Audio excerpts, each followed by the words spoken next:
manhã, solicitando a todos que de pé e respeitosamente saudemos o pavilhão nacional. Quero convidar para fazer parte desse painel, inicialmente, o professor David Lee, por favor, à minha direita.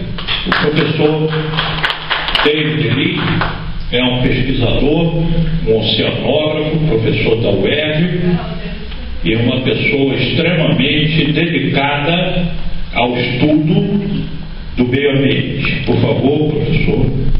Quero chamar também para fazer parte da nossa mesa o nosso amigo, já amigo, professor da Fundação Getúlio Vargas e presidente da Comissão de Preservação Ambiental da OBRJ, o nosso Flávio Armete.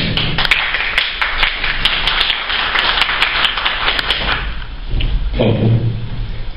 Não tive oportunidade ainda de ter a presença do Celso Claro, que é o presidente da Green Cross aqui no Brasil. Ele está lá no Rio Centro, está vindo para cá, mas nós não temos chance de esperar ele chegar. Se ele chegar no meio, ele faz parte do nosso painel. Caso não chegue, nós estamos bem servidos. De maneira que, sem mais delongas, eu vou passar então a palavra para o expositor, que é o professor David Lee. David, por favor.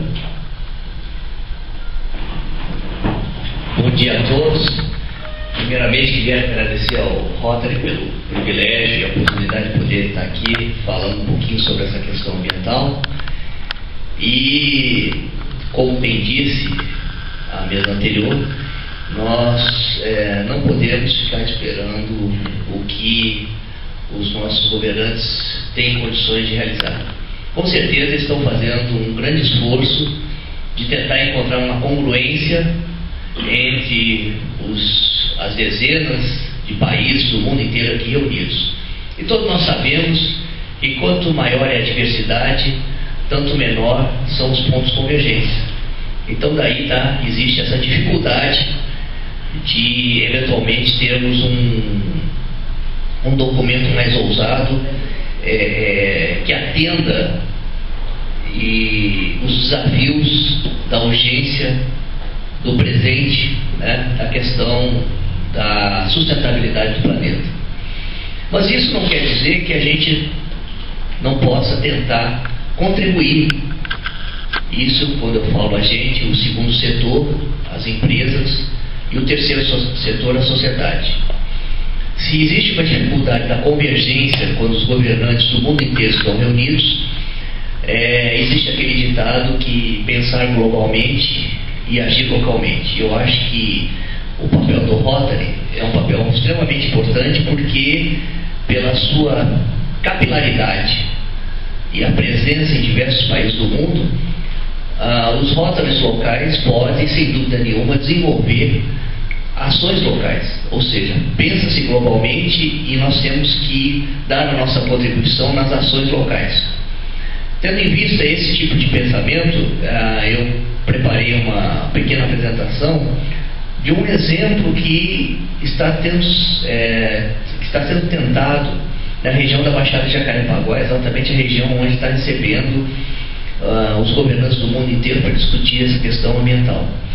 Se infelizmente eles não conseguem chegar numa definição mais ousada, eventualmente nós poderemos contribuir mostrando alguns exemplos de como a gente consegue essa convergência, mesmo nessa questão da diversidade dos diversos segmentos da sociedade, Então, em função disso, nós, uma ONG, que chama-se Câmara Comunitária da Barra da Tijuca, onde congrega uma associação de moradores, onde congrega os moradores interessados da região, tomou para si essa responsabilidade. Puxa vida, nós temos que avançar, nós não podemos esperar as definições do primeiro setor do governo. Nós podemos contribuir, nós podemos dar exemplos.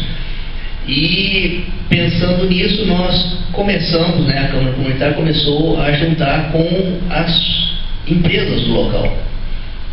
Bom, dentro desse conceito também, só para os senhores terem uma ideia como isso é uma coisa que efetivamente está andando, O presidente Obama, no ano passado, quando esteve aqui no Brasil, ele pensou o seguinte: politicamente nós precisamos unir mais esse eixo norte-sul. E ele deve ter pensado assim: não existe melhor comprometimento político se nós não pudermos começar com um comprometimento econômico, né, comercial. E em função disso propôs a presidente Dilma: puxa vida, nós podemos ter uma das temáticas dessa união de norte-sul política, a questão ambiental. E uma questão que nos preocupa muito aqui na América é a questão da sustentabilidade das cidades. Nós temos mais de 70% da nossa população concentrada nos centros urbanos. A presidente Dilma deve ter retornado aí e disse: não, isso para nós somos mais de 84%. Puxa vida, está aí uma temática interessante. Então aí desenvolveu o programa JUST, Joint Initiative for Urban Sustainability, que é uma iniciativa conjunta de sustentabilidade urbana entre Brasil e Estados Unidos. E o grande mote, a grande estratégia, né, falando em termos gerais, seria o seguinte: puxa vida, nós precisamos descontar o terceiro setor. O terceiro setor tem que discutir isso. Com isso nós fortalecemos um instrumento desenvolvido na Rio 92, na época 92, que é a Agenda 21. A sociedade tem que discutir. A sociedade discutindo, o governo já tem enormes responsabilidades e os recursos são escassos. Está aí uma grande oportunidade de chamar para a responsabilidade socioambiental do segundo setor, que são as empresas. Então, num português curto, quem pagar a conta vão ser as empresas, a sociedade vai dizer o que ela quer e o governo vai dar o respaldo da liderança política, liderança legal, para que a gente possa desenvolver. Em vez de ficar tudo só com o governo, nós vamos apoiar. O governo apoia como? Vamos ligar, juntar todas as organizações sociais, né, as universidades, e aí com isso a estratégia foi: a Fundação Rockefeller nos Estados Unidos representa a classe empresarial lá, e a Fundação Brasileira de Desenvolvimento Sustentável, o Dr. Israel Klabin, está trazendo junto com o CEBET as empresas. E a discussão do terceiro setor vamos trazer as universidades, vamos fazer um intercâmbio, fortalecer o intercâmbio no desenvolvimento de pesquisa e conhecimento na questão do desenvolvimento sustentável urbano com as universidades americanas e brasileiras. E o governo respalda isso através da ministra Isabela Teixeira, em termos de Brasil, e a presidente Lisa Jackson, do EPA, Environmental Protection Agency, dos Estados Unidos. Então aí está o primeiro setor, o segundo setor e o terceiro setor, começando pelas universidades. E aí com isso o programa está desenvolvendo. E a gente percebe muito bem isso. Por exemplo, em Estocolmo 72, o diferencial, né, o mote dessa Conferência Mundial do Meio Ambiente foram exatamente a consciência dos governantes: nós precisamos sentar para discutir. Na Rio 92, o mote foi para o terceiro setor, através da Agenda 21. E hoje nós estamos na Rio +20 discutindo economia verde. Ou seja, as empresas estão chamadas para sua responsabilidade. E para minha surpresa, até as próprias empresas criticaram o documento né? Ou seja, a sociedade espera muito mais dos nossos governantes. Se os nossos governantes disserem: puxa vida, a gente não tem condições de ser mais do que isso, é o que nós podemos apresentar. Se é pífio para vocês, está aí uma boa oportunidade de vocês assumirem a liderança nisso. Talvez não tenha isso falado explicitamente, mas a minha percepção é essa. Então é um grande momento, uma boa oportunidade da sociedade organizada. E aí eu tenho que tirar o chapéu para o Rotary, que na verdade ao longo de muitos anos, uma tradição, juntou exatamente essas pessoas, né, que tiveram a consciência de que, além do trabalho das nossas profissões, nós temos uma responsabilidade com o nosso semelhante e nós precisamos dar uma contribuição. E aí está a palavra cidadania, né? A cidadania está exatamente nessa solidariedade. É a liderança pelo exemplo, é a liderança pela coisa positiva e não uma liderança pelo poder, pela opressão, etc. Então é uma grande oportunidade. Eu acho que isso que é o âmago da questão da sustentabilidade. né? Porque hoje a questão da sustentabilidade está proteção ao meio ambiente, ou seja, respeito ao meio ambiente natural. Nós temos que sair de uma ética antropocêntrica, que é a ética da época de Sócrates, Platão, essa coisa toda, onde a preocupação era a relação entre nós mesmos, homem com homem, como nós temos que agir, né, em relação ao nosso semelhante. E nós temos que entrar com uma ética mais avançada que chama-se a ética ecocêntrica. Além da relação do homem com o homem com os outros elementos do planeta, sejam eles vivos ou não vivos.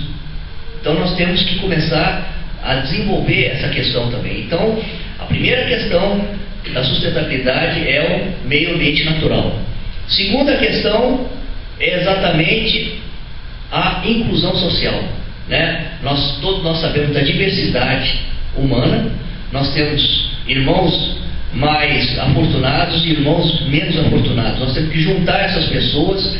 Nós não podemos ter uma cidade partida, por exemplo, né? Não é possível que a gente consiga viver com tranquilidade numa cidade, com uma consciência tranquila. Não é possível que a gente consiga dormir de noite sabendo que existem pessoas dormindo em condições subhumanas, né? Não quer dizer que a gente vai resolver o problema de uma hora para outra, mas só pelo fato de pensar, só pelo fato de ter essa intenção, começa-se a formalizar efetivamente a inclusão social. A inclusão social é extremamente importante. Nós não vamos chegar a nenhum acordo se a gente não contemplar essa questão da inclusão social. À medida que nós conseguimos trazer as pessoas para dentro do compromisso, não apenas do compromisso de benefícios, mas do compromisso de deveres, certo? Então, não é pelo fato dela ser menos afortunada, é que ela só tem benefícios e não tem compromissos. Tem compromissos também. Então nós temos que estabelecer naturalmente que as pessoas mais afortunadas talvez tenham mais compromissos do que benefícios, e as pessoas menos afortunadas talvez tenham mais benefícios e menos compromissos, mas todos eles terão compromissos e benefícios. Nós temos que achar a convergência no sentido da qualidade de cada setor da sociedade, no sentido de contribuir. Você é melhor nisso, você contribui mais nisso. Você é menos bom nesse sentido, você contribui menos. Mas todos têm que contribuir também para receber os benefícios. Quer dizer, é uma via de duas mãos, ou seja, não tem só benefício, tem também compromisso. Bom, além da questão da inclusão social, nós temos a questão importantíssima que é a do desenvolvimento de novas tecnologias, ou seja, a economia verde, né, a indústria, as empresas privadas que movem essa máquina, né, humana. Nós precisamos desenvolver novos modelos de desenvolvimento.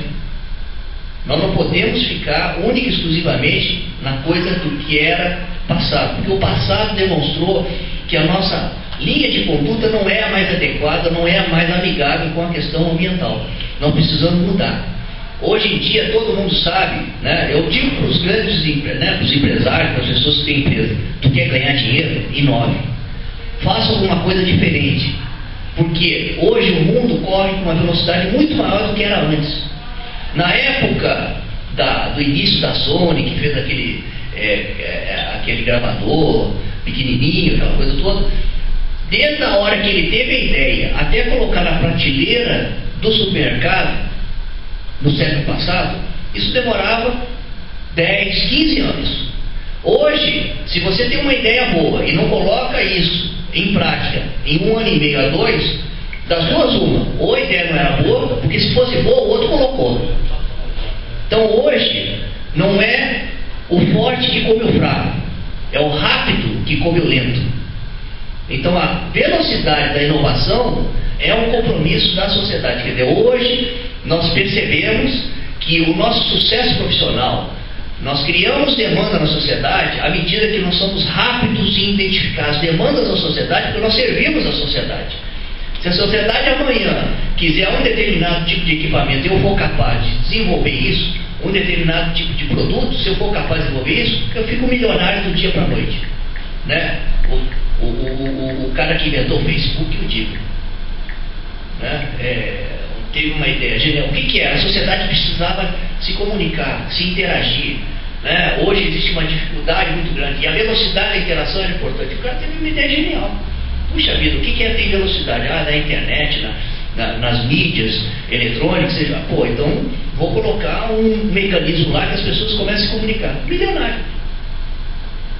Então hoje nós precisamos usar exatamente o que temos de mais importante e que nos distingue dos outros animais, da nossa inteligência. Entendeu? Na medida que a gente age com o estômago e não com a cabeça, nós perdemos, todos nós perdemos. Então, dentro desses conceitos, a gente desenvolveu exatamente a região da Baixada de Jacarepaguá. Nós temos inúmeras lagoas. Uma dessas lagoas, todo mundo sabe que as lagoas estão numa situação muito ruim, em função de 20 anos, de 30 anos de descaso, ou falta de compromisso, ou falta de entendimento do benefício que se traz uma lagoa limpa. Eu dou isso como exemplo. Quem vai para Nova York, ou aqui no Rio de Janeiro, por que os prédios em volta da Lagoa Rodrigo de Freitas, ou em torno do Central Park de Nova York, são tão valiosos? Existe um cenário ambiental, no caso da Lagoa Rodrigo de Freitas, o cenário da lagoa. No Central Park dos Estados Unidos, o verde. A cidade hoje em dia, a cidade do futuro, tem que saber mesclar o cinza das construções com o verde dos parques e das florestas e com o azul das lagoas e das fontes. Quanto mais a gente conseguir mesclar essas três cores, tanto mais valorizado está a cidade. Dentro desse conceito, nós chegamos para vários empresários da região do ramo imobiliário. Eu digo: quanto vale o metro quadrado do prédio que você constrói aqui? 8 mil, 10 mil metros quadrados, eu consigo vender bem. E olha, de alto luxo. Pois é, você não gostaria de ter o mesmo prédio valendo 20 mil metros quadrados? Puxa, gostaria. Como é que eu consigo isso? Qual é o diferencial que se tem de bairros que estão em desenvolvimento e de outros bairros tradicionais? Exatamente o fator janela. Se você consegue colocar o fator janela na tua construção, isso valoriza mais o metro quadrado da construção. O que é o fator janela? É quando você abre a janela e vê um prédio em frente, vê o vizinho brigando com a vizinha, é um valor. Agora, se tu abre a janela e consegue ver o horizonte azul, o verde das florestas e o azul das lagoas, o teu metro quadrado vale muito mais. Então, em função disso, estamos desenvolvendo programas, por exemplo, com a vereadora Sônia Rabelo do PV. Eu levei uma proposta de fazer uma RPPN municipal, Reserva do Patrimônio Particular Natural Municipal. O que é isso? Hoje em dia nós temos problemas muito sérios na cidade, que nós temos grandes empresários que têm terreno, mas que não podem construir. Como é que ele vai ganhar dinheiro? Como é que ele vai sustentar o IPTU, uma série de compromissos que ele tem com a sociedade, com a cidade? É impossível. E aí ele abandona, faveliza-se e fica uma depreciação todo o entorno. Agora, com a RPPN, ele se compromete a preservar. Em contrapartida, existem incentivos fiscais do governo municipal, do governo estadual também. Então, isso é uma primeira proposta de uma lei, que uma RPPN era para áreas rurais, Se nós temos mais de 84% da população brasileira vivendo em zonas urbanas, nós precisamos mesclar as cores, trazer mais azul e mais verde. Eu tenho que, de alguma forma, compensar as pessoas que mantêm esses ecossistemas, porque senão a gente estimula a construção ainda mais, porque é o único jeito de ganhar dinheiro, digamos assim. Só que isso deprecia toda a cidade. Por isso que nós temos que recuperar a zona portuária, uma série de coisas, porque usou-se até o osso e não se pensou na viabilidade da manutenção disso. Então, dentro desse aspecto, a gente disse assim: puxa vida, o prefeito decretou uma nova área de proteção, que é o Parque Municipal da Barra da Tijuca. É exatamente aquela faixa de areia entre a Lagoa Marapendi e o mar, onde não poderia mais se construir. Havia empresários, ou tem ainda empresários, que têm terrenos lá, denominados de ZOC, Zona de Ocupação Controlada, que tem uma determinada metragem de construção. Então nós começamos a propor: puxa vida, nós podemos flexibilizar a mesma proposta usada para a Prainha, que tinha um empresário com um terreno lá. Em vez de desapropriar, nós vamos onerar ainda mais o município. Então vamos fazer o seguinte: vamos flexibilizar o código de edificação. Determinados outros terrenos da região que podem construir, só que estão limitados com um certo determinado gabarito, vamos estudar se há a possibilidade de aumentar esse gabarito. Então, o metro quadrado que ele perdeu na construção lá, ele ganha em outro terreno, e você não precisa desapropriar. E aí é menos ônus para a prefeitura. E com isso ela pode ter dinheiro para gastar mais em saúde, educação, em BRT, seja lá o que for. Então isso foi uma proposta. Além disso, nós fomos mais ousados. Não adianta se criar uma área de proteção ambiental sem planejamento, recurso alocado. Né? Porque hoje em dia o que a gente tem mais tem é o seguinte: papel aceita tudo, é uma área de proteção. Mas não tem criação do conselho gestor, não tem a nomeação do gestor. Né? Quando tem, o gestor devia mudar de nome, é refém. Porque está lá o cargo dele, paga o salário, mas não tem recurso nenhum. O que ele vai fazer lá? Nada. E nós precisamos de investimentos também naquela região.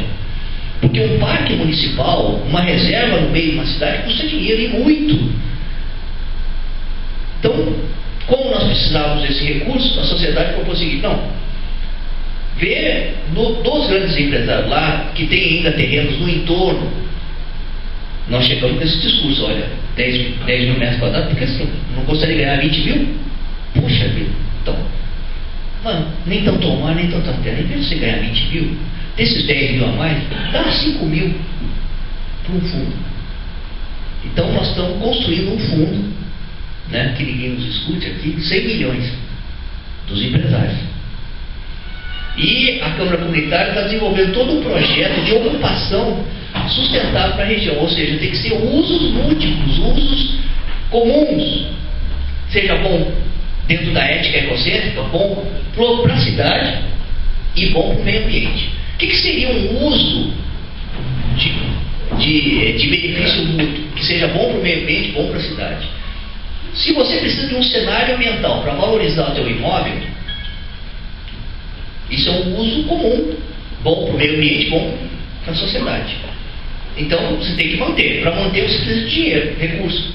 Então parte desse recurso vai aí, um uso sustentável. Então, alguns tipos de uso, por exemplo, como contemplação da natureza. Então, ao longo desse parque, além de ciclovias, além de áreas de trekking, né, de caminhadas, além de quilômetros vão ter postos de apoio, anfiteatro, dentro daquele esquema que nem em Inhotim, de desenvolver esculturas de arte, onde se valoriza a questão ambiental e onde se tem uma educação ambiental intuitiva.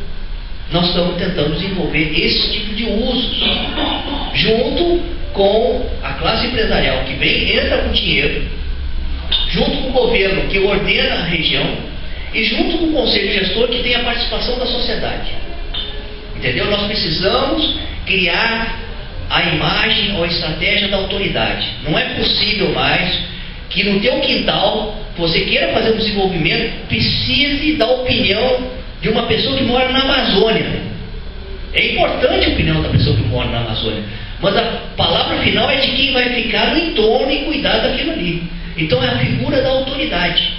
A autoridade, authority em inglês, né, é como se fosse representante da sociedade civil, representante do governo, representante da classe empresarial, que tem algum interesse, alguma participação na questão do entorno. Mesmo critério, mesmo conceito do comitê de bacias. Participa com direito de voto quem tem o dever de contribuir. Nós temos que parar com essa história de fazer gentileza com o chapéu dos outros. Entendeu? Então, não que não seja, também vale, mas num segundo plano.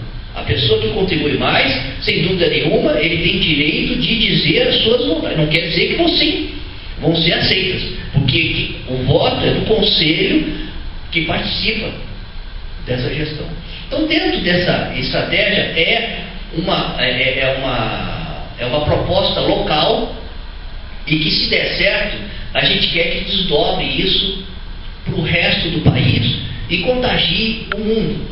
Porque se o Brasil quer ter liderança na ONU, se o Brasil efetivamente é o país do futuro, porque não é mais do futuro, é o país do presente, e ele quer participar do Conselho de Segurança da ONU, não é apenas a questão do Haiti que é importante. Ele tem que levar alguma contribuição de inovação. Hoje o mundo precisa de ideias para solucionar esse grande dilema, esse grande desafio que é exatamente a sustentabilidade do planeta. Se o Brasil propuser ações locais, está agindo localmente, para mostrar esses bons exemplos no mundo, a presidente Dilma não vai precisar nem perguntar se pode participar, vai ser convidada para participar. Então eu acho que esse é o grande mote. O Brasil hoje já está reconhecido pelo mundo inteiro que é um país do Meio Oriente. Só falta a gente assumir essa responsabilidade de sentar na cadeira e desenvolver a solução. Então, quer dizer, eu não quero me estender mais, a apresentação eu acho que já foi dita aqui, e eu queria deixar essa deixa para que todo mundo pudesse contribuir, comentar e criticar essa proposta. Obrigado. Muito obrigado, professor David.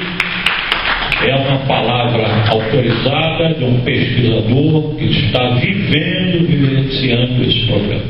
Nós vamos passar então para o nosso debatedor, Flávio Armé, que é presidente da Comissão de Preservação Ambiental da OAB do Rio de Janeiro e, portanto, uma pessoa que está em dia com a problemática da preservação ambiental no nosso estado, que é o tema do nosso painel. Flávio, por favor. Bom dia a todos. Em primeiro lugar, não posso deixar de iniciar aqui essa minha breve intervenção sem antes agradecer aos organizadores, ao Rotary Club. Eu saúdo aqui o presidente Paulo Cruz, que me tomou o convite, indicado pelo Dr. Moisés Andrade, que a quem também saúdo. Essa iniciativa é muito importante para a cidade, e é um prazer imenso estar aqui saudando esse debate, que sobretudo é um debate oportuno no momento da democracia. Saúdo o governador também, agradecendo a presença, e a todos aqui que qualificam, que tornam realmente essa discussão extremamente importante. Estou aqui na qualidade de debatedor para comentar as palavras do meu querido amigo David Dizia, que com muita propriedade foi destacando algumas convergências, algumas necessidades no âmbito das cidades, da gente estabelecer diálogos entre aquilo que se chama meio ambiente natural e meio ambiente artificial. Eu queria fazer uma pequena consideração inicial, presidente, que é importante, é uma distinção importante, que sem nenhum, apenas um pequeno reparo, a nossa comissão lá da Ordem dos Advogados é uma comissão de direito ambiental. Então eu vou tentar aqui limitar a minha discussão do ponto de vista jurídico, que eu acho que é onde se está e fazendo essa relação rápida, breve, entre o que está sendo discutido nessa convenção e o que a gente está discutindo aqui, o tema desse painel, que é a questão do direito das cidades. A gente está num momento que, como bem lembrado aí pelo David, nós vivemos, população brasileira, 84,4% da população brasileira vive em cidades. É um número astronômico, de forma que, em primeiro lugar, o que eu quero dizer aqui é que, como a nossa Constituição Federal, no seu artigo 1º, ela sentencia, ela afirma como um dos fundamentos do Estado Democrático de Direito brasileiro a dignidade da pessoa humana, e como 84,4% da população das cidades vive, é o primeiro ponto de partida para a nossa discussão aqui. Falar de meio ambiente no Brasil é falar de cidades, porque a dignidade da pessoa humana está fundamentalmente centrada na questão das cidades. Esse é um ponto que eu acho que é fundamental. Eu acho que o homem, nesse cenário, ele não se destaca da natureza, ele ocupa um papel de relação com a natureza. Essa figura, essa ideia de que o homem ele pode tudo sobre a natureza é uma ideia já vencida, e é uma ideia que, independente das minhas considerações teóricas, ela é uma ideia que não encontra amparo no texto constitucional, que é a nossa grande carta reitora do Estado Democrático de Direito brasileiro. A gente tem, e aí eu vou ainda tecendo as minhas considerações no âmbito jurídico, lembrando que a Constituição brasileira, ela considerou o meio ambiente como uma coisa só. O meio ambiente ele tem um caráter, ele deve ser preservado, mas meio ambiente para o direito brasileiro, ele tem várias dimensões. A primeira a saber, bem explorada aqui pelo David, que é a questão do meio ambiente natural.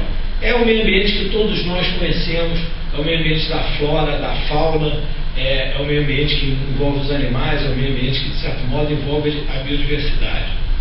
Segunda dimensão do meio ambiente é o meio ambiente cultural. A Constituição, em seu artigo 215 e 216, ela entendeu que a questão do equilíbrio ecológico não está só relacionada com preservação da fauna e da flora, ela está relacionada com a questão de preservação do nosso patrimônio histórico, de todas aquelas questões, todos aqueles itens que o homem construiu e que lhe serve de valoração para a sua formação. E aí eu envolvo não só as construções, como também as manifestações, os ritos, os saberes tradicionais, uma série de itens que vão compor aquilo, vão ter uma relação fundamental também com a qualidade de vida e com a dignidade da pessoa humana. Um homem sem cultura é um homem que não se emancipa, é um homem atado a valores que não são valores gregários, que não são valores de construção. Então esse ponto é um ponto importantíssimo, protegido pela Constituição, não é uma consideração também, é uma consideração jurídica que eu trago aqui, eu vou me limitar às considerações jurídicas, que o homem também, a Constituição entendeu também que faz parte do meio ambiente, isso que a gente chamou de cidade. A cidade hoje, as cidades para o direito brasileiro, para o direito constitucional brasileiro, ela não é mais aquele território do município, aquela questão ligada aos contornos, à esfera meramente administrativa, geracional, não. O artigo 182 e 183 da Constituição, ela cria uma ordem, uma ordem urbana, e essa ordem urbana deve seguir, deve ter uma função social, que é atender exatamente às expectativas do indivíduo. Esse artigo 182 e 183, ele foi ser regulado por aquilo que a gente chama de Lei do Meio Ambiente Artificial, que é o Estatuto da Cidade, onde se cria o direito às cidades sustentáveis. E o que vem a ser uma cidade sustentável, também não sou eu que estou inventando, está no Estatuto da Cidade. É um direito a uma cidade onde o ser humano possa circular livremente, é onde ele não precisa levar 5 horas para chegar no local de trabalho, é um local onde o ser humano possa morar, é um direito onde o ser humano possa desenvolver as suas atividades culturais, onde ele tenha saneamento básico, onde tem toda a infraestrutura necessária para viver com qualidade de vida, onde é um local, sobretudo, onde o ser humano possa ter lazer, cultura e educação. Esses são alguns dos pontos, algumas das... Se vocês pegarem lá o artigo 2º da Lei 10.257 de 2001, que é o Estatuto da Cidade, vocês vão ver o rol daquilo que o legislador brasileiro entendeu como ser uma cidade sustentável, aquela cidade onde essa quantidade imensa de brasileiros, 84,4% da população, vai realizar aquilo que a gente chama do piso vital mínimo, né? Que a gente diz o seguinte, é o trinômio da cidade, que é realizar trabalho, moradia e consumo. Enfim, esse sentido é que se dá a esse tema. E por fim, em relação ainda à dimensão do meio ambiente, umbilicalmente ligada à questão das cidades, temos aí a questão do meio ambiente do trabalho, quer dizer, que não diz respeito apenas ao trabalhador ter as suas condições de trabalho observadas, mas condições salubres de trabalho, condições éticas de trabalho, onde o ser humano seja valorizado no seu trabalho. Eu faço questão de traçar esse quadro, porque esse quadro é um quadro jurídico, e como advogado, desculpe eu falar isso aqui nessa importante instituição, mas eu tenho que dizer, eu acredito na lei, eu sou um advogado, e aí vem a minha crítica, essa RI mais 20, né? Eu acredito que o direito, ele tem quando a gente pensa a questão ambiental e resolve transformar o meio ambiente num bem jurídico a ser protegido, o que a gente já fez isso em 1981 com a Política Nacional do Meio Ambiente, e chega em 1988 com a com a Constituição à conclusão de que esse bem é tão importante não só para a vida do planeta, mas para uma vida com qualidade, e resolve pegar esse bem ambiental e inseri-lo naquilo que é a nossa carta maior, dotando esse meio ambiente, transformando esse meio ambiente em direito humano fundamental, é porque acreditamos o seguinte, que temos que ter uma lei e temos que ter sanções para aqueles que descumprem a lei. Para isso que serve o direito. O direito ele não é uma carta de princípios, o direito não é um postulado ético, é também um postulado ético, mas ele é um postulado ético investido de sanções para aqueles que a descumprem. E efetivamente é essa a crítica que eu tenho essa Rio+20, quer dizer, efetivamente e por que eu me desculpo aqui para os senhores? Porque nem todos são como os senhores. Os senhores são pessoas investidas de um princípio maior, de uma ética maior. É uma associação como essa que os senhores se reúnem, os senhores voluntariamente, para conversar com o presidente, com o doutor Moisés aqui na entrada, no intervalo, e ambos me diziam, o mundo está insustentável, devemos nos comprometer com uma nova ética que os senhores têm, mas a sociedade tem essa ética, infelizmente não. Precisamos criar uma ética nova, com educação, transportando valores, mas o direito vem em socorro para aqueles que não observam essa ética e precisam daquilo que o direito chama de instrumentos de comando e controle. Quando a gente fala que um documento é pífio, como esse rascunho, que se tornará o documento oficial aí dessa conferência, a gente verifica o seguinte: por que ele é pífio? Porque ele não estabelece normas de comando e controle. As grandes conquistas que poderíamos ter tido em nível internacional, e eu acho que a maior conquista que poderíamos ter tido é na criação de uma organização nacional, transformando o programa das Nações Unidas de Meio Ambiente numa organização como a OEA, seria uma forma de a gente estabelecer em nível global uma governança com sanções em nível internacional para aquelas metas que já foram estabelecidas lá em 92. Eu lembro, senhores, nós em 92 estabelecemos grandes metas, estabelecemos metas que não foram cumpridas em relação à questão das emissões de gases, estabelecemos metas rigorosas que vêm sendo discutidas com relação à questão da biodiversidade, onde o Brasil o Brasil detém 23% da biodiversidade do mundo, é uma riqueza hoje comparada à questão do petróleo. Temos aí, no âmbito dos estados, e essa questão da economia verde é importante nesse sentido, mecanismos que devemos sim utilizar, mecanismos tributários, mecanismos jurídicos, que devemos sim utilizar como forma de reduzir esse impacto.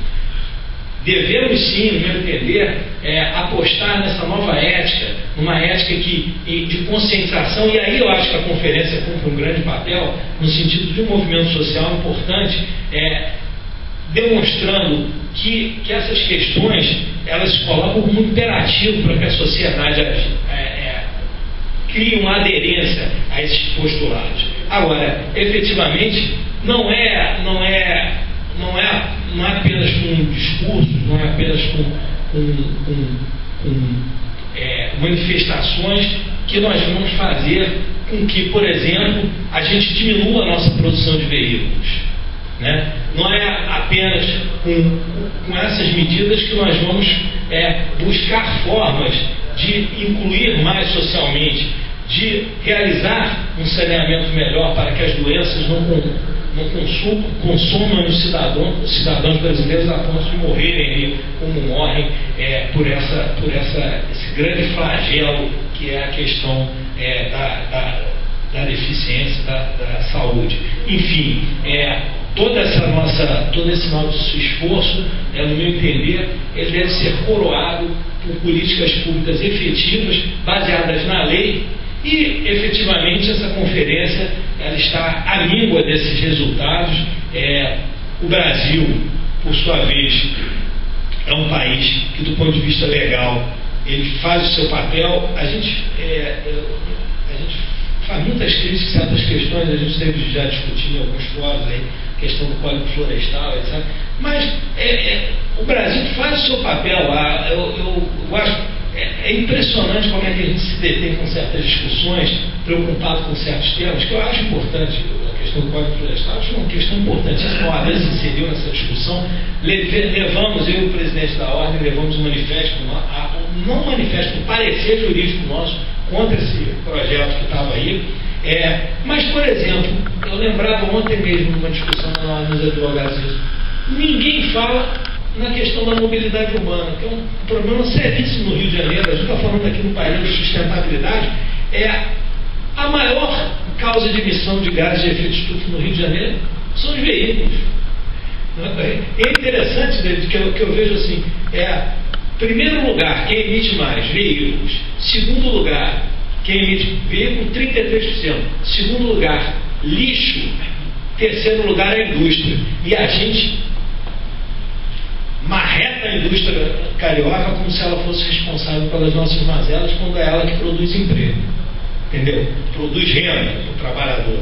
Enfim, são problemas que a gente tem que enfrentar com seriedade. No início desse ano, a presidente Dilma edita uma lei, foi publicada no início do ano, de mobilidade urbana, uma lei importantíssima, num cenário em que o transporte causa tantas emissões, num cenário em que tanto tempo é perdido com o deslocamento do trabalhador da sua residência para o seu local de trabalho. Ninguém fala nada. Em abril desse ano, sai uma outra lei importantíssima, que nós, lá na Ordem, colaboramos para a Feitura, que é um Estatuto Nacional da Proteção Civil, a Política Nacional da Proteção Civil, que em linhas gerais trata das questões de prevenção de riscos a catástrofes climáticas. Nada foi dito, os senhores provavelmente não conhecem, e não se espantem em não conhecer, porque advogados militantes não conhecem, como não conhecem também a lei da mobilidade urbana. A imprensa pouco se dedicou a divulgar a existência desses diplomas legais, que são essenciais para a vida nas cidades. Então, senhores, eu não gostaria de cansá-los, eu acho muito importante até o debate. O que eu tenho, na verdade, a trazer aqui são duas linhas, né? Uma linha que se refere realmente a uma carência de metas no âmbito dessa conferência, que eu acho que é algo sério, algo que a gente deve realmente questionar. Um lado positivo, que é realmente a democratização. Tivemos aqui, senhores, 5 mil eventos não oficiais, 700 eventos oficiais. Então foram muitos, foi uma maratona de acontecimentos que permitiu, sem dúvida, ao cidadão brasileiro se inserir de forma mais consciente nessas discussões que estão aqui sendo travadas. Mas resta uma esperança muito grande. Eu acho que o Brasil está avançando muito. Nós, juntamente com essa existência de leis, a gente estabelece um dever, a gente estabelece um diálogo maior no sentido de estabelecer e de cobrar ações concretas que resultem em benefício do meio ambiente, mas é algo que devemos exercitar cotidianamente. Entendo eu que o papel de instituições como o Rotary Club é essencial no sentido de exigirmos do poder público e a eles nos associarmos, né, porque o artigo da Constituição, artigo 225 da Constituição, que em cima o capítulo da Constituição relativa ao meio ambiente, diz que é dever do poder público preservar o meio ambiente, um dever que há de ser feito com a colaboração da comunidade. Por quê? Porque o bem ambiental, ele não é um bem público, ele é um bem que a todos pertence. Então nós, como sociedade civil, temos responsabilidade pela gestão desse bem, e instituições como o Rotary, que possuem aí como disse o David, uma capilaridade, os senhores que possuem, sobretudo, e que propugnam por uma nova ética, e aqui disse, né, conheça a si mesmo para envolver a humanidade. Precisamos realmente envolver a humanidade nessa luta, que não é uma luta meramente simbólica, é uma luta essencial para que o ser humano viva e para que o planeta sobreviva, aliás, para que os homens sobrevivam no planeta, né? Essa questão do meio ambiente não é aquilo, na verdade, o meio ambiente é aquilo que tomamos emprestado das gerações futuras e devemos devolver, se não em quantidade, se possível, melhor. É esse o postulado que realmente rege esse direito ao desenvolvimento sustentável, esse direito ao meio ambiente, que a gente diz que é um direito intergeracional, que realmente obriga que nós, cidadãos, tenhamos atitude para que o nosso uso dos recursos naturais ele não seja prejudicial e ele deixe para as gerações futuras condições, se não iguais, pelo menos, se não melhores, pelo menos iguais àquilo que hoje temos. Então é com isso que eu encerro a minha breve exposição e espero não ter descansado aqui, agradecendo mais uma vez o convite. Muito bom.